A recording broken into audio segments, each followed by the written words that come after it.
I actually heard about getting to zero before I was actually part of it. At one sentence that we could end the HIV epidemic in Illinois and that we could really bring the epidemic to an end, I was really inspired by that. And I thought, I didn't even know that was possible. Like, I didn't really think that that was truly possible, but it was. We have all of the tools that we need to end the HIV epidemic. And so by properly appropriating and disseminating these tools, we're taking a very ambitious aim to end the HIV epidemic, end new HIV infections by the year 2030. I mean, there was talk at the beginning about would this just be for Chicago, for example. But we realized, no, we really want to make this happen for all of Illinois. Illinois is divided into 8 regions when it comes to HIV care and prevention. And so to build the plan, we did in-person events back in 2018 at every single region. And we really are looking for more community involvement. We really are looking for ownership of getting to zero from everyone in the HIV sector, from people who do testing, from people who do outreach.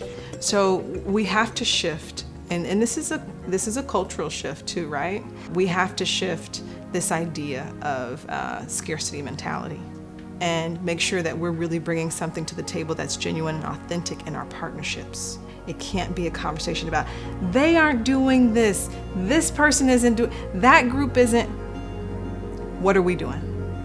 What are you doing? What choices are you making about partnerships? What choices are you making about sharing the good information, the best practices you have that help people everywhere? There are great ideas in every community in Illinois, and people are innovative and solving issues everywhere you look. So I see our role really as just sharing that and scaling it up and really tapping into the knowledge that's already there. The work that I do with the AIDS Foundation of Chicago connects directly to getting to zero, and the fact that there's special projects that we have, special initiatives that seek to engage people in HIV care, get people tested, as well as retain people in HIV care, which can be a challenge for a lot of folks because there's so many barriers to getting into HIV primary care, particularly now with COVID. There's another barrier, right?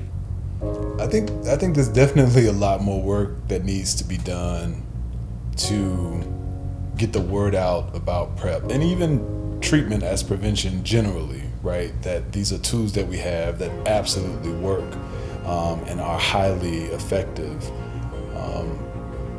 But there's also work that has to be done to get people to care. I really think the idea that community health and individual health can't be separated. We think about ourselves and our families, but that really being the priority. But that was never really true, that we are not impacted by the outside world, by our neighbors, by our coworkers, by the people on our church and our block. It was never true that we were separate from them. HIV has done a number on the psyche of our community as it relates to sex. And so to start to undo some of that, I think is really important. And it also gets to that thing about how you get people to kind of, understand how exactly their lives matter and why their lives matter, and that, no, it's not just not a death sentence, and you deserve your sex life back.